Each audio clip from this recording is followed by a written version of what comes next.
Hello, viewers. This is the Art Lounge Alley that you're tuning into. Figure Drawing Basics Part 61.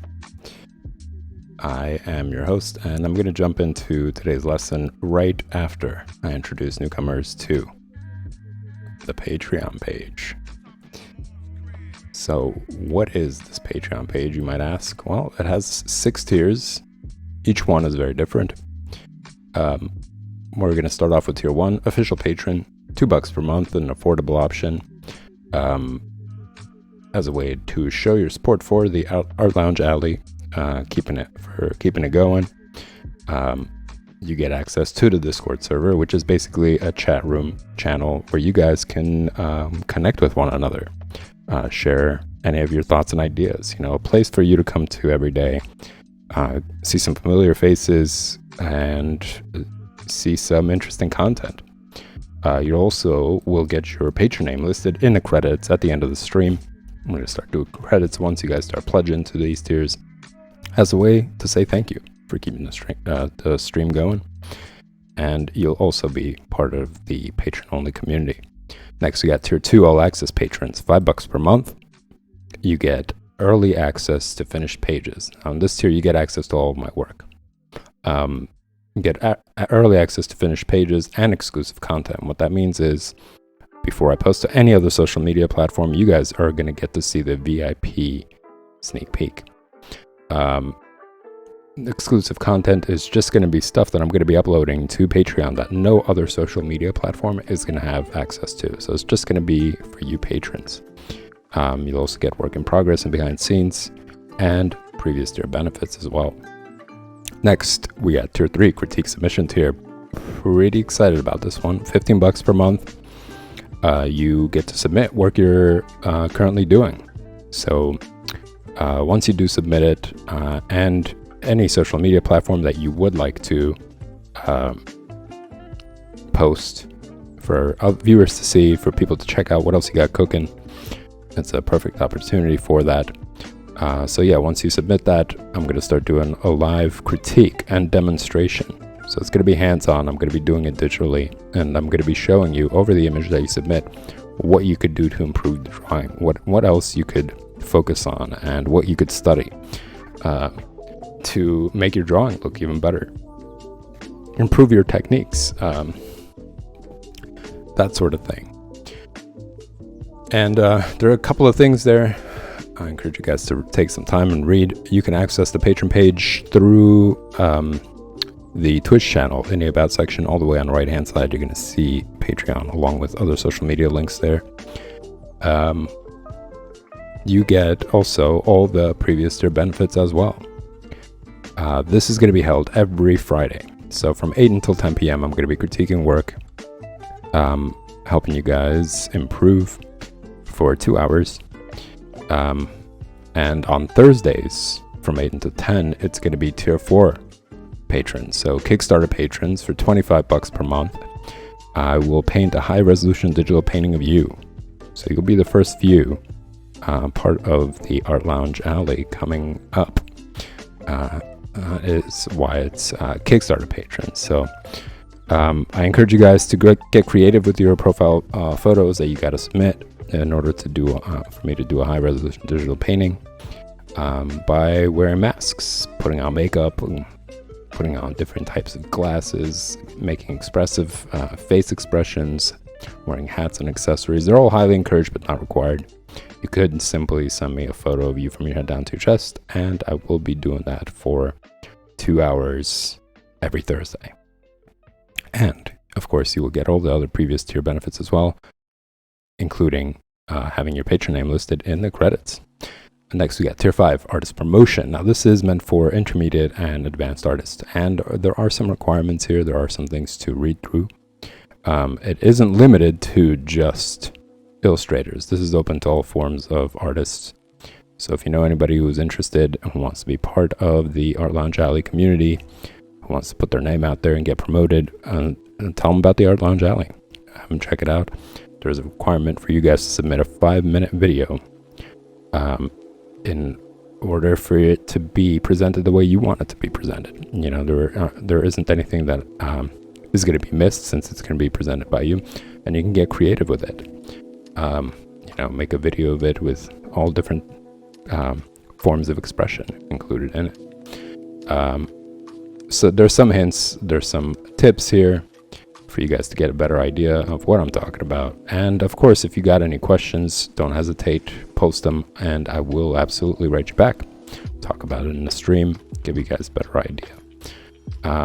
Next, we got Tier 6 private tutoring, limited to 15 people, $65 per month. For $65, you get 4 videos per month, 1 video per week, helping you improve your drawing. And this is limited to, it's not limited to any skill level, so you could be a complete beginner.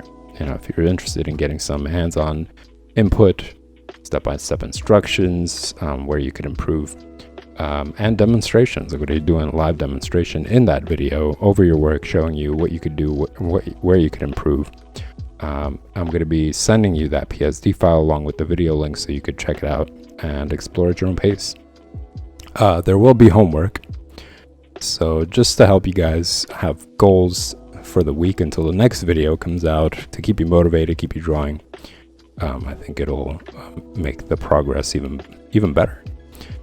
You will also get a private Discord channel. So this is all going to be very personalized. It's not going to be accessible to anybody else aside from me and you.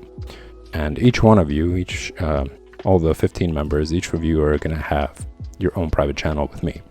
And that way you can leave me questions, you can leave me comments, you can, whatever it is that you want to share with me, I will be able to see it there and talk about it in the stream, write you back, that sort of thing. You could also share your progress there as well. And of course, you get all the previous tier benefits. There are other benefits there as well. As I mentioned, you guys should take some time, read through it, and ask away any questions. So that does it, y'all. I am going to jump into today's stream. So I'm going to continue on from yesterday. I'm just talking about different ways you could improve your work.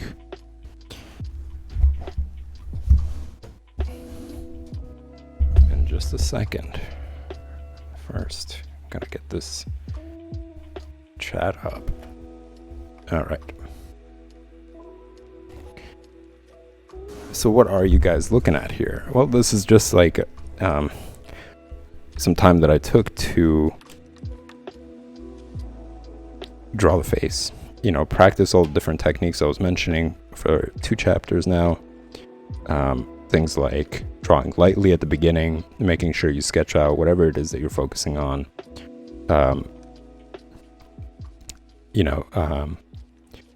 Making sure that it's within the space that you want it to be in, and making sure that the relationship between all the different face features are where you'd like them to be.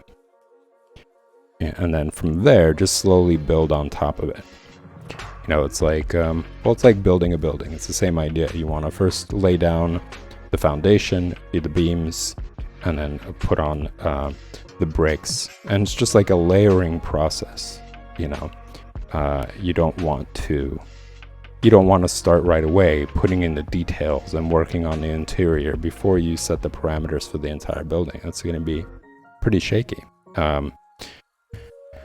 So it's the same idea here. You're building, basically. You're building on your drawing. And if you start out light, there's room for you to shift things around, move things around. You could, if the eye is a little bit too high or too low, place mark where you put down, let's say, a quick little shape to say, okay, this is where the eye is going to be, this is where the mouth is going to be. And if that doesn't pan out, as you progress through the sketch and you see like, something is a little bit off, the angle might be off on, let's say, the mouth. The mouth should be a little bit more angled. So it's not too late. You could still fix it. And the same process goes for shading. So, you start out light. If you start out light, you can gradually make it darker. But if you start out extremely dark, right, if you press too hard, it's going to be very difficult for you to reverse that and make it more light. it's going to ingrain itself into the paper. It's going to make your drawing look messy. It's not a good time. So it's a very handy technique. It's a very handy thing to keep in mind as you're drawing. And you want to teach yourself these good habits in the beginning so that as you progress and you start to realize, like, man, I should have drew this like lighter. You know, now I have to like either start all over or, you know, do a lot of like erasing and covering up the erased mistakes and that whole deal. So yeah, you want to first teach yourself that good habit to avoid that, you know, avoid backpedaling and being like, damn it, I should have done this. Now I gotta like unlearn this bad habit of pressing too hard on the paper. You know, so along with having to learn a new skill, you're also unlearning a bad habit. So yeah, it also, what I was getting at, the shading technique plays into sketching the drawing. So you want to keep it light in the shading process, you want to keep it light in the sketching process, and both of those are going to end up being a great investment. So it might be frustrating in the beginning, right? You're going to be like, oh damn, or you might catch yourself like doing the opposite from time to time, and that's fine. That's just part of the process, you know. But the important thing is you notice it. You notice that you're doing it and correct yourself, and be willing to correct yourself. You know, just saying like, oh, I made a mistake. Let me backtrack that and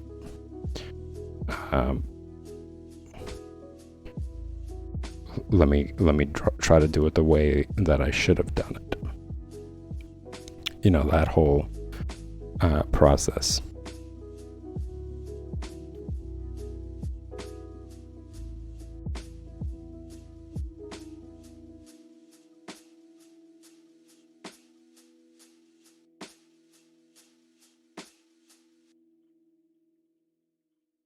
And it's in that process, it is a bit humbling too, because you know, you're not lying to yourself and saying it's fine, it's okay, let me just move on. You're actually being honest with yourself, and you're saying, okay, I made that mistake. Let me try to correct it. Let me go back and try to fix it. And that on its own also, you know, this is something I was talking about yesterday as well, how the process kind of shapes you to be better in general, not just in drawing, but, you know, in other cases as well. And sometimes that's really necessary when it comes to like relationships, let's say, right? If you're in a relationship, sometimes people try to pretend as if they've done nothing wrong, or, you know, what they're doing is great or whatever else, when in reality, if they were to really step back and observe their actions or their behavior or how they treated somebody, they'll recognize like, yeah, maybe it isn't, you know. So being able to recognize your mistakes and be willing to go back and correct them ends up being a growing and developing process in more than just one way, more than just in drawing.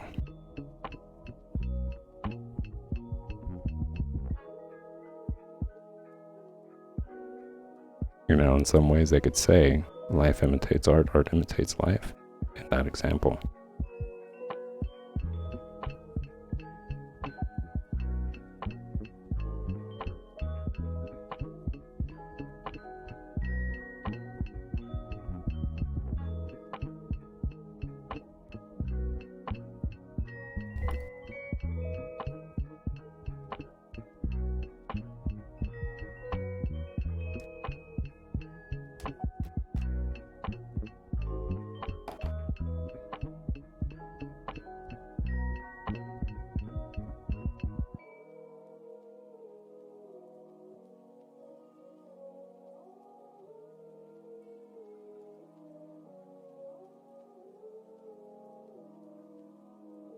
So moving on to a new face feature. Again, quick sketch, light. You guys might not be able to see it just because of how much light is shining down. Just gonna try to make that adjustment.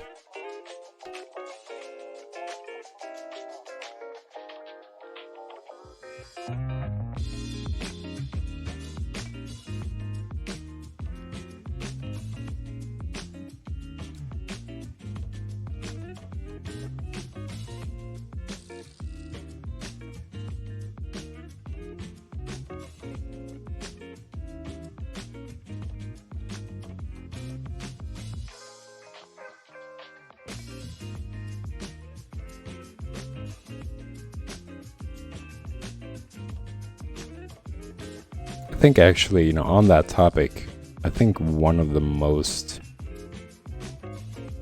crucial parts in education is actually that, teaching people how to recognize their mistakes and making up for them. Because what I notice is that the current social interaction and social culture is the complete opposite of that. It's like, don't admit any of the things that you're doing is wrong. And I'm not going to say across the board. I'm going to say in mainstream culture, it's not even something to consider. There's things like people that are idolizing or like really toxic and fascist behaviors, like, the whole flexing thing or the whole I'm better than you. So regardless of whether somebody has done something terrible, how they treated somebody or how they interacted with somebody, it makes no difference because you cannot show any sign of weakness. Apologies are weak or whatever else. And those are very toxic and fascist sort of behaviors and values. And when the entire structure is kind of like idolizing that or following along with that, and people are constantly either subjected to it or are the ones doing it, whatever it is, like whether it's like putting somebody under you or undermining somebody or trying to step on them in order to get an opportunity, let's say at work, or let's say you want to get that interview or acting position or whatever it is, TV celebrity kind of thing. Like, you find out that over there it's just like, oh, you either stomp on somebody or you get stomped on. And when the entire culture is that, and you could see it's a very well-oiled machine because people don't want to subject themselves to it, right? But at the same time, they have to kind of choose, like, do I become a terrible person and I start treating people terribly so that I can get ahead and I can do what I want to do, or am I going to be subjugated to that and not behave that way and just constantly notice how people are behaving that way towards me? So it becomes this like fork in the road, and most people would choose the former. They don't want to be the weak one or whatever else. So, and in that light, right, in that direction, what ends up happening is more and more people start behaving that way. So we got an entire society where everybody's constantly trying to exercise their superiority over somebody else, or flexing over somebody else, or trying to prove how much better than they are than somebody else. As opposed to, right? So like the question is like, what is the alternative? Is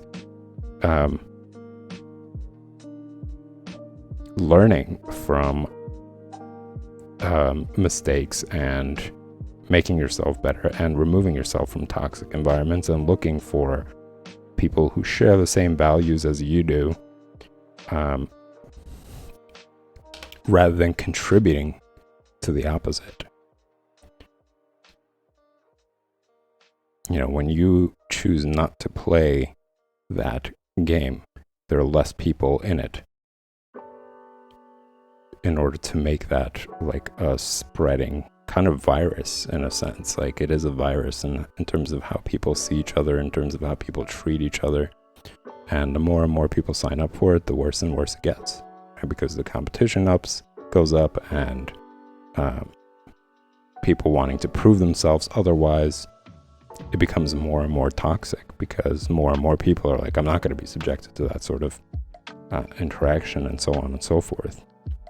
So everyone's kind of ends up fighting each other, right? Everyone's just like trying to outdo one another, or focusing so much on like, is this person trying to flex on me, or is this person trying to like put me under, or whatever else, that it becomes this like everyone's up against everyone. Everyone sees each other as an enemy, and no real connection is made. And that's perfect for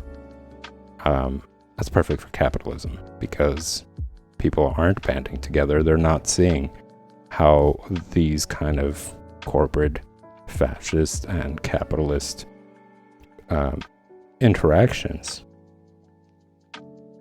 are spreading more and more and more.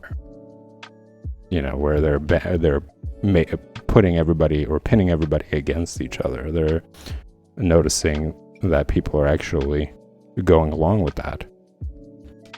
And you, as a frustrated person, you will do whatever it takes to prove yourself otherwise, which is like, what? I'm going to buy like the best car, or I'm going to do something that this person really wishes they were able to do. And, they'll go and buy like the thing that person wishes they had, like flaunt it as a way of like, whatever, so like that becomes a thing, which is great for marketing. They can say, like, you watch some of these commercials and they say things like, make your neighbor jealous, or make that person envious. So they're encouraging really toxic values. They're encouraging really toxic behavior onto people, because they end up selling things to make that person feel better about themselves, or to make them have something to, even as they said, make the other person jealous. So, this is what I mean when I say it's an oiled machine. Like, it feeds itself in a sense. Like, they just had to throw this culture in, throw these perspectives in, and because of that sort of interaction, because of the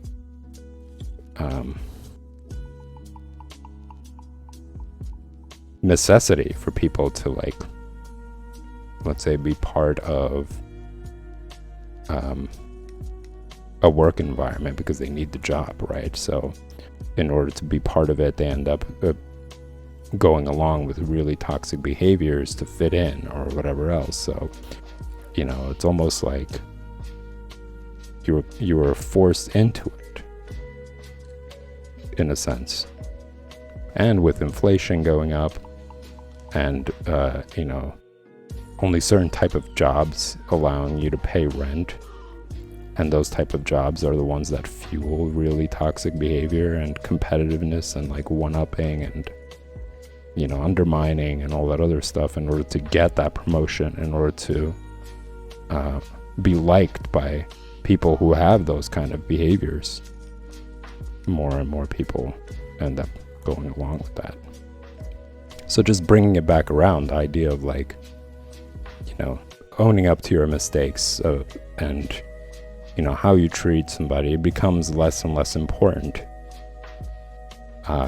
when it comes to just making money, being able to pay rent. That people tend to go further and further away from admitting their own mistakes, and exercise more of these, like, the really toxic and fascist values, in order to survive in their work environment, in order to make more money, or whatever else. So, and at that expense, you get really toxic relationships where people don't really like each other. You don't have any friendships. You're spending more time at work, where you're developing more of these personality traits.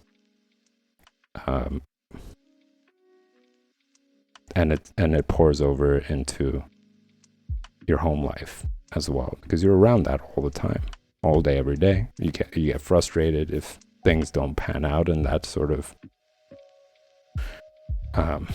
perspective, And I've seen this happen multiple times with all sorts of people, the kind of things people would complain about, all of that, it would just circle around to that, basically. People are frustrated with something that's going on at work, but how do you fix it when nobody wants to own up to their mistake and everybody looks at that as a weakness if you see it as like something that bothers you or whatever? So you could see it's like a dead end, going into that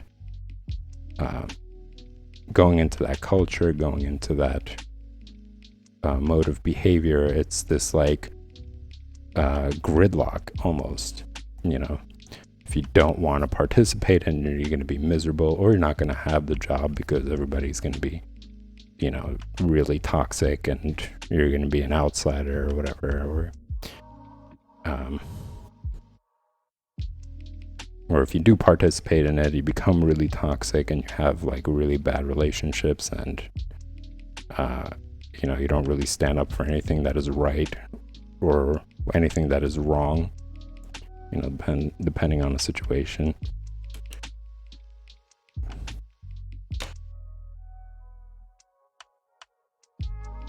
And I think more and more people have to recognize that and create environments and education systems and values and really job opportunities, job environments, and school environments as well, that do the opposite. They show people how they could interact with one another in a positive way, in a constructive way, not reward people who have those toxic behaviors. It really has to come down to people with money and influence taking that stand and creating opposite environments. Because right now, the people who have these toxic values are the ones who really, as you guys could see, are the ones that are controlling the market, are controlling what's going on, because nobody's there to challenge them, in a sense. Like, nobody's there to challenge this monstrous system that continues to perpetuate and create more people who have these, like, indifferent, toxic behaviors and values.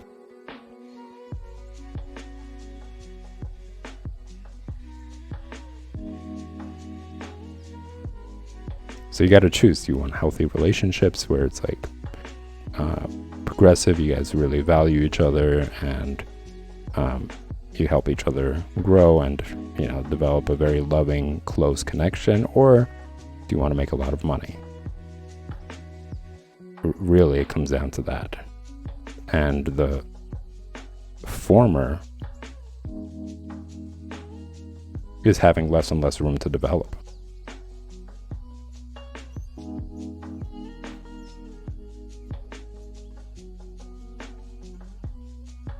And I mean that as, like, let's say general public, because of course there's a lot of people out there who have much better environments. They're grown up in really good connections, they have great support and all that stuff. So yeah, that's present. But the problem is that not that it doesn't exist. It absolutely exists. That other form of, that other reality absolutely exists. But for the majority, for the mainstream culture, for what sort of values are being taught to most people, that's not the case.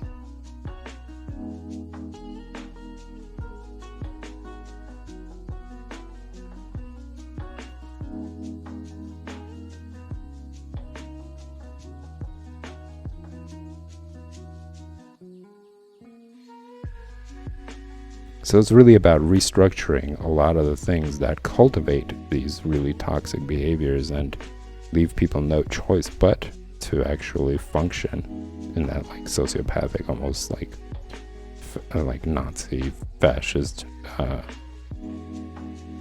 form of interaction. They have no other choice in a sense. Like, as I mentioned, like, well, do you stand up for what's right and possibly lose your position?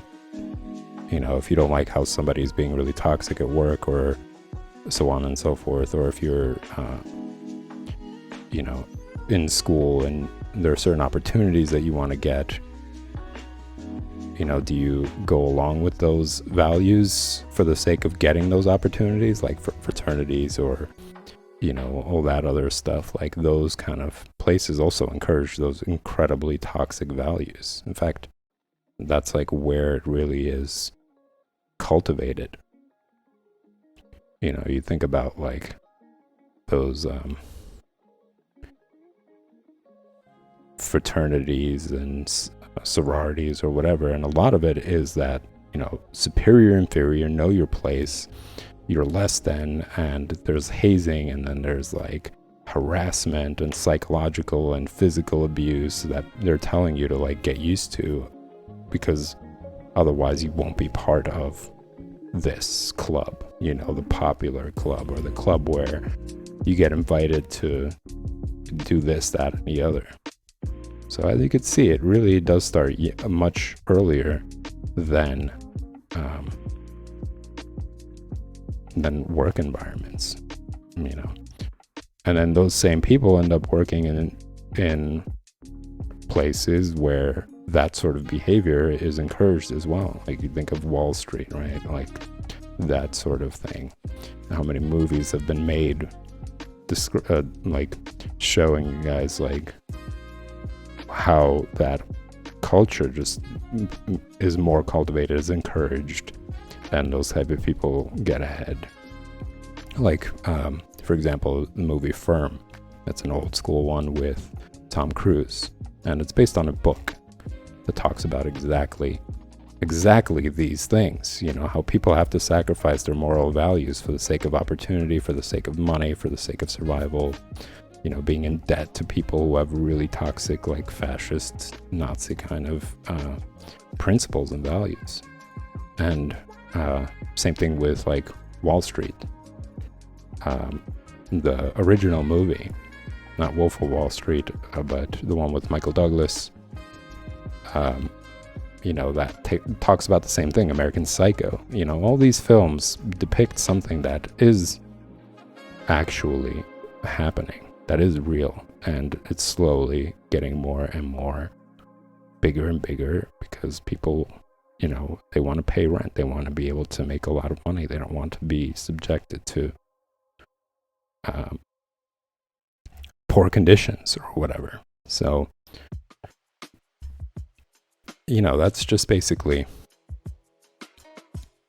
just a summary of it in some way.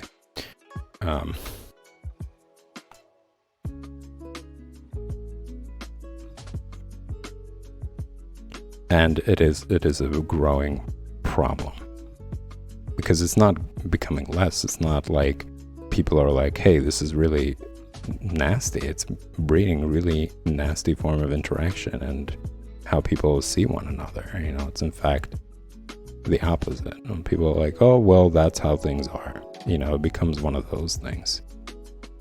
People kind of resign from their duty of trying to improve social interaction and values and ward off any of these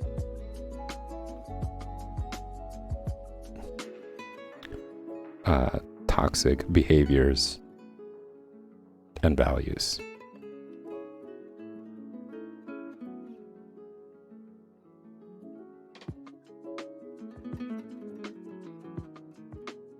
And we saw where that led during the pandemic, where people were just like, I don't care, you know, just go out there, make more money, and if you catch this killer virus, sucks for you. And that's crazy. That's absolutely insane.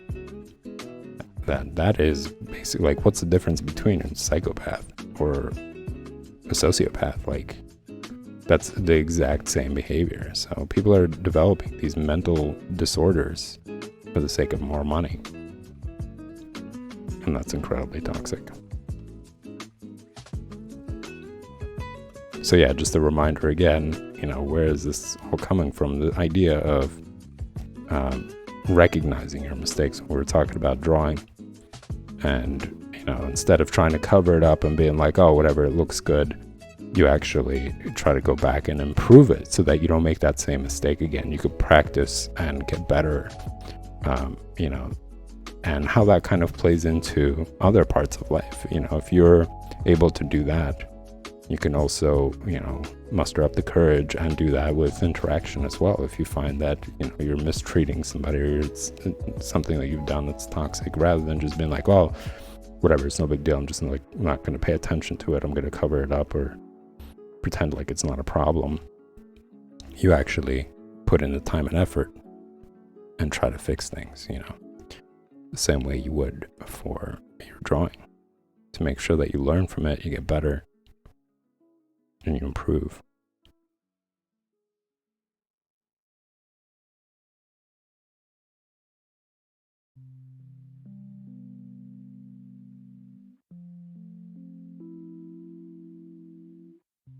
It's a long rant, and it's something that, I do talk about frequently, because you got to keep that alive. You got to make people realize, I think, the trajectory of where things are going.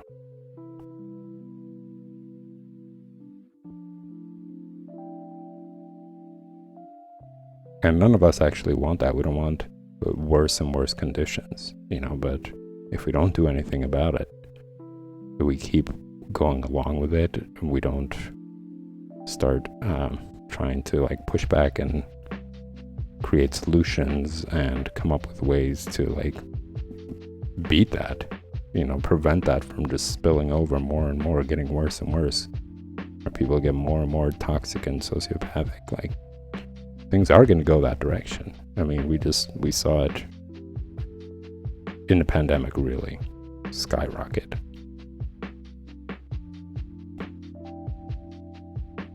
And it's still going on.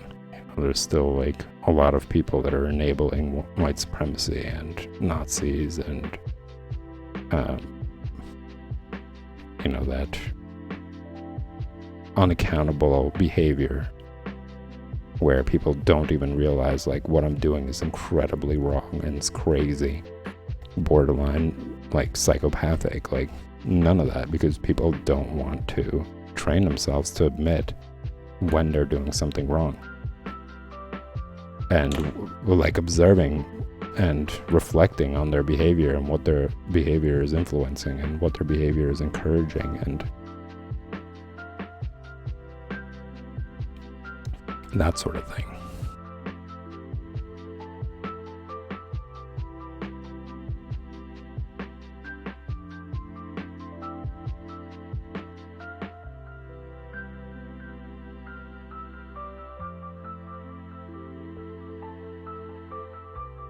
And so we had people where you would show facts blatantly, this is data that's been collected from all sorts of countries that have done this exact same thing, and they got better results from it. And the person's still no, that's not how it is. It's this. It's that crazy behavior. It's where just regardless of how much fact, how much evidence of something that shows progress and better results, they'll still deny it for the sake of no, I'm never wrong, I'm always right. That crazy toxic mentality that lines up with fascism and Nazi values. No matter what, I am superior. That's sick. That's a sickness. And I think the more people choose not to fight against that and to really make sure that those type of people don't get to say how things progress, the more people don't do that, the more it's just going to enable them. They're going to continue to do those things. And why? And that's why it's important for people who have money and who have influence to recognize how environments that encourage otherwise, and give people really good examples, rather reward better behavior, and as opposed to the opposite of it, like don't reward toxic, fascist, capitalist behavior. Reward the opposite of that. Give opportunities and better life conditions for people who do the opposite of those things, and that requires people who have those kind of values to start creating schools, creating work and jobs that teach those things. Otherwise, I just see things getting worse and worse.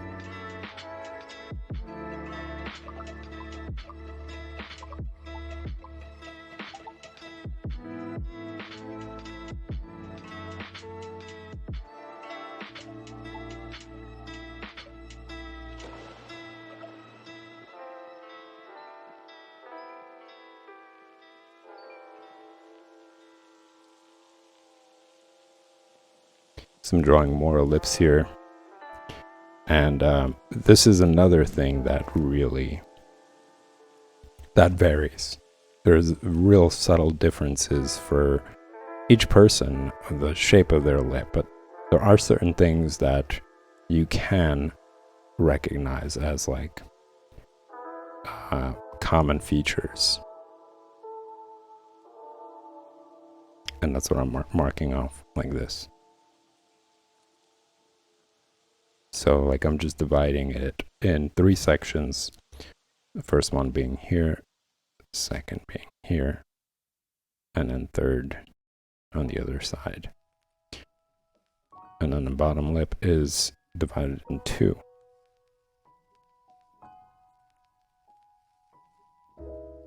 Sections.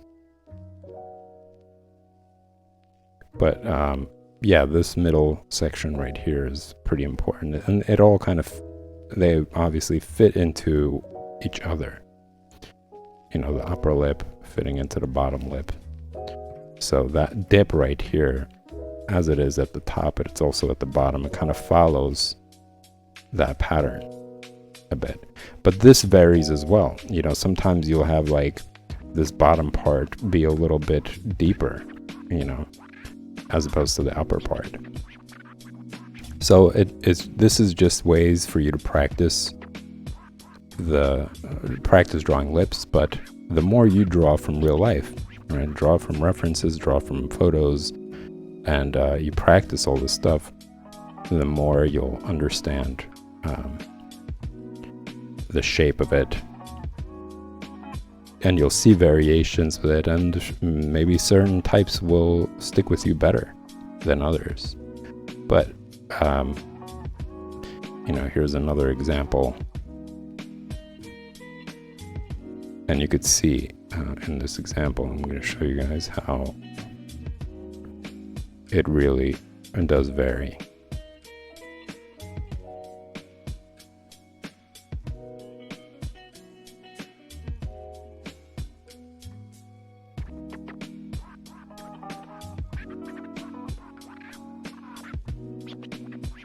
And most of you are pretty aware of that. It's just, there is no real way to teach how to draw lips. There's no like standard, you know, lip form. It's just a matter of aesthetic. Like, which lip form are you attracted to, where you'd like to, you know, your eye gravitates to. And that's really discovered through just drawing lots of different faces. Lots of different lips. But yeah, in this example, as you could see, the dip isn't as indented on either the top or the inner part, whereas here it's more exaggerated. But one thing they have in common is that there is a dip, right? But even the exterior, like these lines right here, you could see how it kind of swoops in at the top more as it starts to curve. So swoops in, curves inwards, and these 2 points right here also vary. So like here, it's less noticeable, and you can see it's a little bit wider.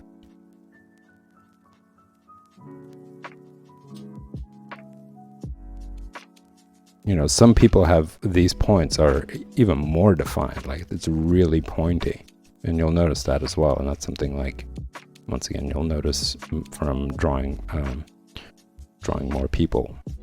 In other cases, it's a lot smoother, and sometimes that this dip is very slight, to a point where it's not even noticeable. You know, there's some women I've noticed that on. I think Monica Bellucci is like one of them, but I could be wrong. If you look at her upper lip, this dip isn't as prominent. I'm not 100% sure, but I think she's a pretty good example of just how things could vary.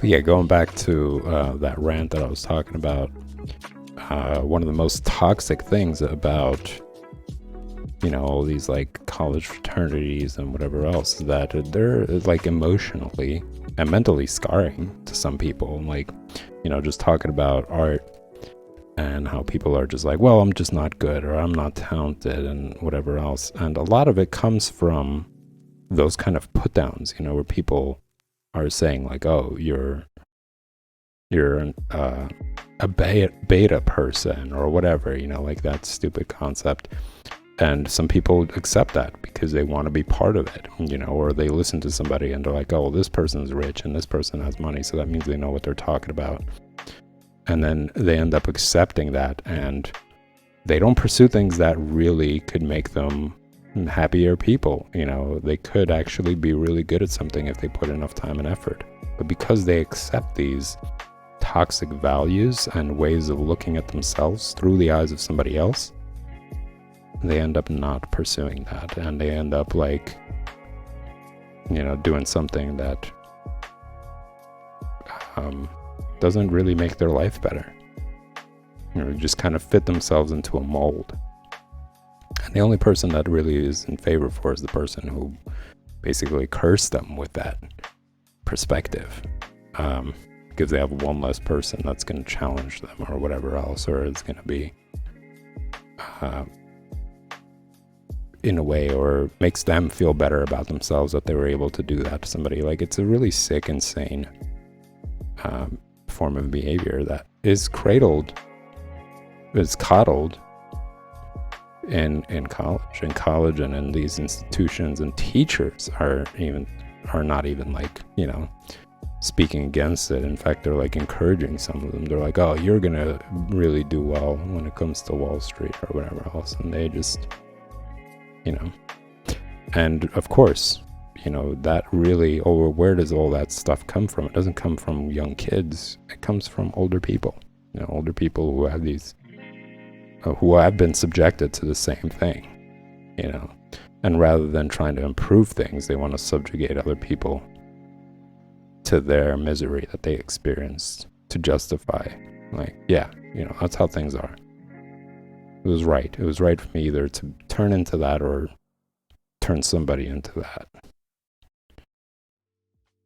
So I'm not surprised that teachers and institutions are responsible for perpetuating these really nasty, toxic values and behaviors. people say like, oh, well, as the older you are, the more wise you are. You should be respecting your elders and whatever else. But it's like, well, there's some people who are like in their 60s and they still think that Nazism is great. Just because they're older means that they're great people. I don't agree with that at all, whatsoever.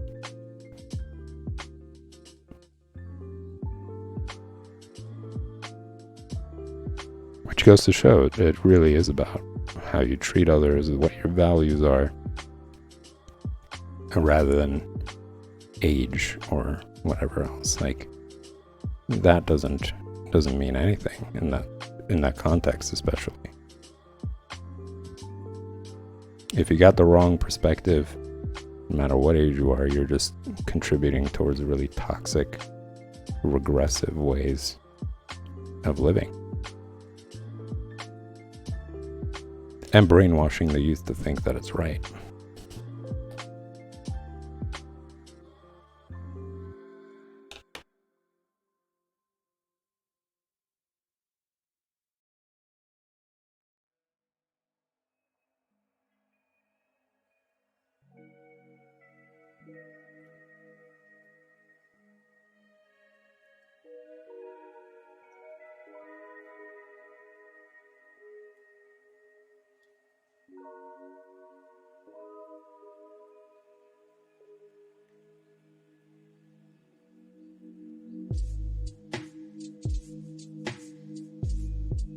I think people with good values and who have like power influence have really been benching it. Like, they've just been sitting on the sideline really while every other form of toxic behavior, bad values, and all that were able to just shape things around.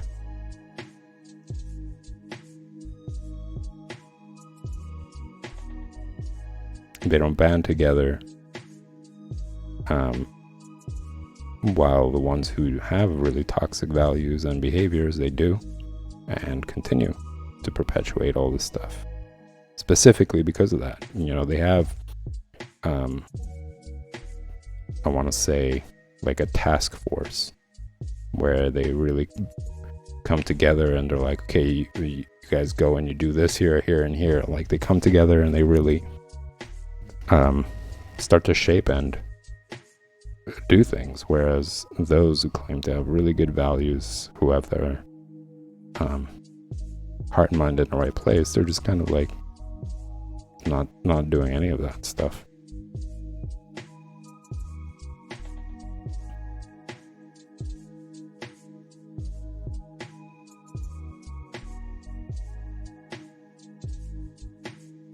I mean, thank God for like Bernie Sanders, for example. He's great. He's continuing to do that. He continues to talk about the same values and highlight all these important things for people to keep in mind.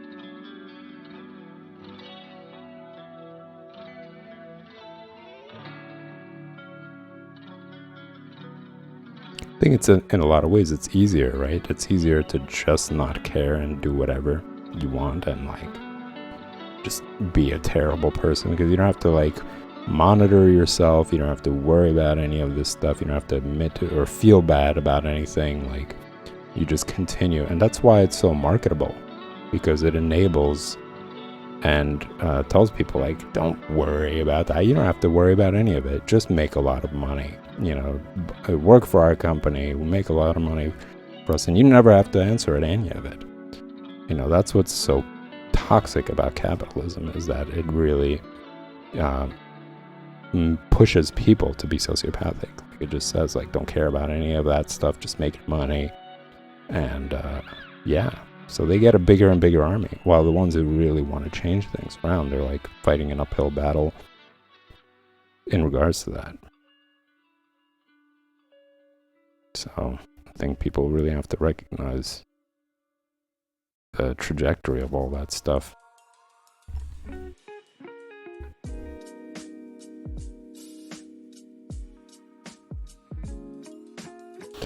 And here I am, going over the time limit once again. But, you know, I do enjoy talking about this stuff. I do find it, it's kind of interesting, I think, to just see why things are going in the direction that they have been, and, you know, just talking about where these problems really start. You know, where does that, you know, where does it cultivate? Where are all the different avenues that create these conditions and interactions and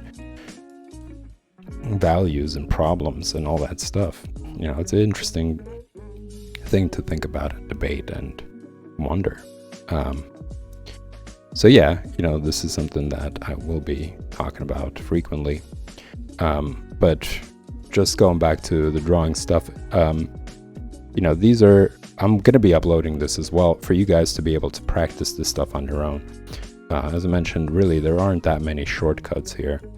In these examples here, I show you guys how things kind of should look. You know, some ways how the nose is in towards the front, and like the upper lip is sometimes towards the front, and the bottom lip is a little bit further back, and it like lines up in this straight line. But that's not always the case. You know, there are some people who have, let's say, a thicker bottom lip. You know, you might want to draw that as a way of like drawing something different, something new. Sometimes their chin is a little bit further towards the front.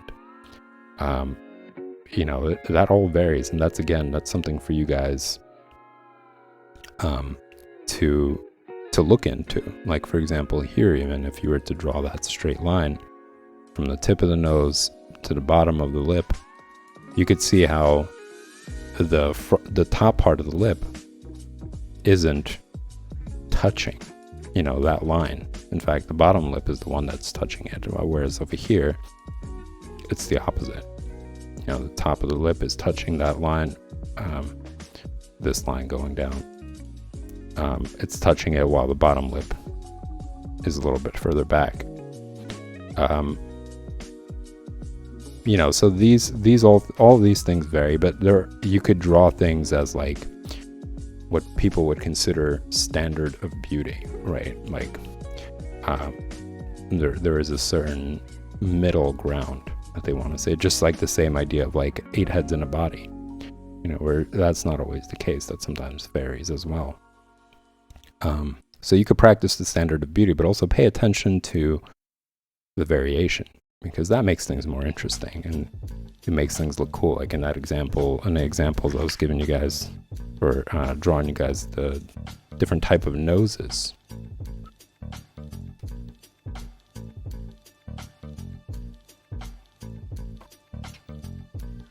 Oops, where is it? Well,